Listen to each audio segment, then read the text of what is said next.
Hello friends, இன்னைக்கு சிறகடிக்க ஆசையில் நம்ம மீனாக்கு ஒரு புது ஆர்டர் கிடச்சதுனால முத்து தடபுடலாக வீட்டில் இருக்கவங்க எல்லாருக்குமே பிரியாணி பண்ணிடு அப்படின்னு சொன்னார் இல்லையா. அதனால் மீனா கறி வாங்குறதுக்காக போகிறாங்க. அப்போ மீனாக்கு தெரிஞ்ச ஒரு அக்கா வந்து எனக்கு தெரிஞ்ச கடையில் வாங்கலாம், ரொம்ப சூப்பராக இருக்கும் அப்படின்னு சொல்லிட்டு யார் நம்ம மலேசியா மாமா கடைக்கு கூட்டிகிட்டு போகிறாங்க. மீனாவை பார்த்ததும் மலேசியா மாமாவுக்கு ஒன்றுமே புரியல. உடனே தோலுக்கு துண்டு தூக்கி முகத்தை மறைச்சிக்கிட்டாரு. எப்படியோ சமாளித்து மீனா கிட்ட கறியும் கொடுத்து விட்டுறாரு.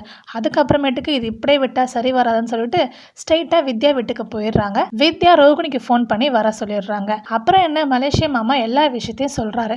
இதை கேட்டுன்னு ரோகிணிக்கு பயங்கரமாக ஷாக் ஆகுது. என்னால் முடிஞ்ச அளவுக்கு தான் என்னால் வந்து ஓடி ஒளிய முடியும், ஆனால் இவ்வளோ சீக்கிரம் என் வேலைக்கு இது பிரச்சனையாகும் தெரியல. முத்துக்கண்ணில் மாட்டினேன்னா கண்டிப்பாக என்னால் சமாளிக்கவே முடியாது. நான் மாட்டிக்கிட்டேன்னா எல்லா உண்மையும் சொல்கிற மாதிரி தான் வரும் அப்படின்னு சொல்லிட்டு அவர் கிளம்பிடுறாரு. இது கேட்டதும் ரோகிணிக்கு என்ன பண்ணுறதுன்னு தெரியல. சரி, போகிற போக்கில் போவோன்னு சொல்லிட்டு அவங்களும் கிளம்பி வீட்டுக்கு போகிறாங்க. வீட்டுக்கு போனதும் பார்த்தா அங்கே தடபுடல பிரியாணி ரெடி ஆகுது. நம்ம ரவியும் மீனாவும் சேர்ந்து தான் சமைக்கிறாங்க. ஆனால் மனோஜும் விஜயாவும் நாங்கள் விரதத்தில் இருக்கோம், நாங்கள் சாப்பிட மாட்டோம் அப்படின்னு சொல்லிடுறாங்க. ஏன்னா அந்த பூசாரி தான் சொன்னார் இல்லையா, முட்டை வச்சுட்டாங்களே, அதனால அந்த பரிகாரத்துக்காக பண்ணிட்டு இருக்காங்க அவங்க. ஆனால் அவங்களால கண்ட்ரோல் பண்ணவே முடியல. வாசனை வீடு முழுக்க நல்லா மணக்குது. அதுக்கப்புறம் அண்ணாமலையும் எவ்வளோ ஃபோர்ஸ் பண்ணி கூப்பிட்றாரு. இல்லை இல்லை, எங்களுக்கு விரதம் தான் முக்கியம் அப்படின்னு சொல்கிறாங்க.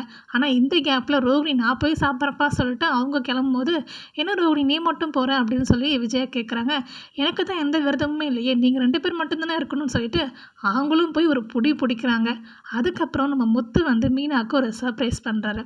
அது என்ன சர்ப்ரைஸ்னால், நம்ம மீனா வந்து இப்போ புதுசாக வந்து டெக்கரேஷன் கான்ட்ராக்ட் எடுத்திருக்காங்க இல்லையா, அது ஒரு விசிட்டிங் கார்டு மாதிரி அடிச்சுட்டாரு.